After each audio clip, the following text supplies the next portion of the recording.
గర్జించరా. కదం తొక్కు రారా జన సైనికుడా, బానిస సంకెళ్ళు తెంప విప్లవమై గర్జించరా. ఉడుకుతోంది ఉక్కు నరం, ఉరుముతోంది హక్కుగళం.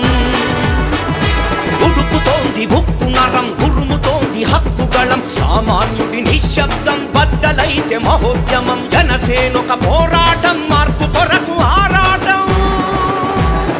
ఎదురు చూస్తుంది జనం, ఎగసి పడితే ప్రభంజనం. తలపట్టుకు కూర్చుంటే తెల్లారదు మిత్రమా, తలదన్నే జన సైన్యపు తెగువైను కదులుమా. కదం తొక్కు రారా జన సైనికుడా, బానిస సంకెళ్ళు తెంప విప్లవమై గర్జించరా. కదం తొక్కు రారా జన సైనికుడా, బానిస సంకెళ్ళు తెంప విప్లవమై.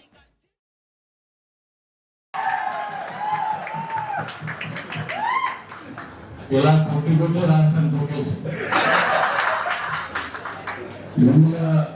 మెగా అభిమానులకి, అలాగే చిరంజీవి అభిమానులకి, అలాగే వారి ఇంట్లో ఉన్న అందరూ కలిపితే కదా మెగా ఫ్యామిలీ అన్నాం. అలాగే రామ్ చరణ్ గారి ఫ్యాన్స్ కి వారి బర్త్డే సందర్భంగా ఈరోజు మా హీరోకి జన్మదిన శుభాకాంక్షలు తెలియజేస్తూ, ఇక్కడ అక్కడేమో కొడిగల, ఇక్కడేమో కొనప.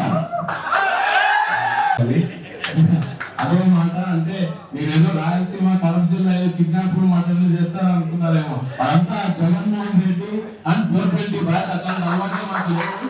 సో మేము చాలా మర్యాదగా బిజినెస్ చేసి పని చేసుకునే వాళ్ళం. సో చాలా స్ట్రైట్ ఫార్వర్డ్ ఉంటాం.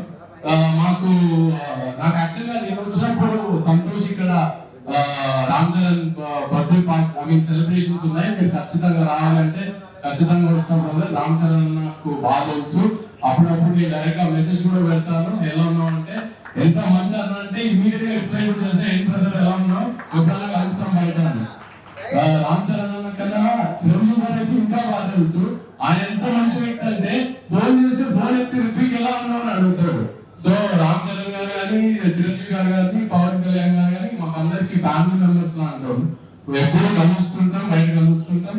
సో వాళ్ళు మీరందరూ మీ ఎనర్జీ లెవెల్ చూస్తుంటే మాకు చాలా ధైర్యం వస్తుంది. ఇక్కడ ఖచ్చితంగా మీ మెగా ఫ్యాన్స్ అయితే మమ్మల్ని ఖచ్చితంగా గెలిపిస్తారని చాలా చాలా ధైర్యం ఉంది. ఇక్కడ ఇప్పుడే కొంతమంది చెప్పారు అన్ఎంప్లాయ్మెంట్ ఇక్కడ ఒక చాలా పెద్ద ప్రాబ్లం అని.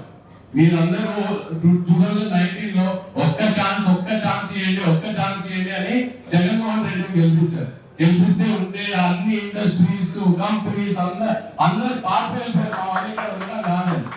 మేము ప్రత్యేక ఫోకస్ పెట్టాం ఓన్లీ ఆన్ అన్ఎంప్లాయ్మెంట్. ఇక్కడ అనకాపల్లి పార్లమెంట్ లో అసలు అన్ఎంప్లాయ్మెంట్ అనే ప్రాబ్లం లేకుండా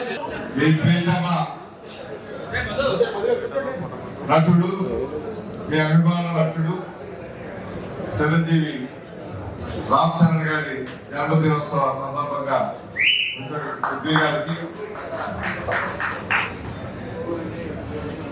వేదిక ఇచ్చినటువంటి పెద్దలకు, ఇక్కడికి చేసినటువంటి మెగా ఫ్యామిలీ అభిమానులకి, అంటే మెగా ఫ్యామిలీ అభిమానులు అంటే మెగా ఫ్యామిలీ పేరు చెప్పాలంటే అది పెద్ద. ఈరోజు ఆ రోజు ఎన్టీ రామారావు గారి తర్వాత మన తెలుగు ఖ్యాతిని, ఒక నటన వైభవాన్ని మళ్ళీ చిరంజీవి గారు హిమాలయ శిఖరాలకు తీసుకెళ్ళి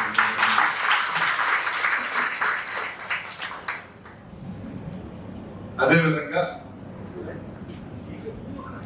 ఆయన పెట్టిన ప్రజారాజ్యం పార్టీ ప్రజలు కాంగ్రెస్ లో గెలవటం, వారికి కేంద్ర మంత్రి పదవి రావటం, ఇవన్నీ జరిగా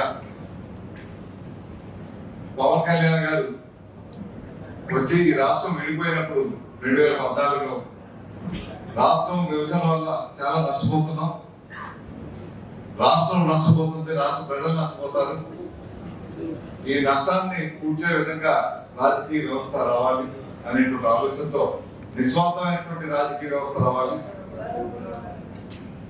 రాష్ట్ర అభివృద్ధి ధ్యేయంగా పనిచేయాలనే ఆలోచనతో పవన్ కళ్యాణ్ గారు పార్టీ పెట్టడమే కాకుండా మోడీ గారి పిలుపు మేరకు అటు మోడీ గారికి ఇటు పరిపాలన దక్షత ఉన్నటువంటి ముఖ్యమంత్రి ఈ రాష్ట్రంలో కూడా కావాలని చంద్రబాబు నాయుడు గారికి మద్దతు ఇచ్చి ఆయన పోటీ చేయకుండా, ఆయన పోటీ చేయలేదు, ఆ పార్టీ నుంచి ఎవరు పోటీ చేయలేదు.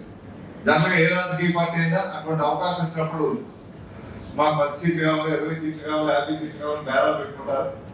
కానీ ఆయన ఉద్దేశం పోటీ చేయడం లక్ష్యం కాదు, ఈ రాష్ట్రంలో ఒక మంచి పరిపాలన ఏర్పడాలి, కేంద్రంలో మోడీ గారు ప్రధానమంత్రి కావాలి, రాష్ట్రంలో చంద్రబాబు నాయుడు గారు ముఖ్యమంత్రి కావాలనేటువంటి లక్ష్యంతోనే ఆలోచన చేశారు.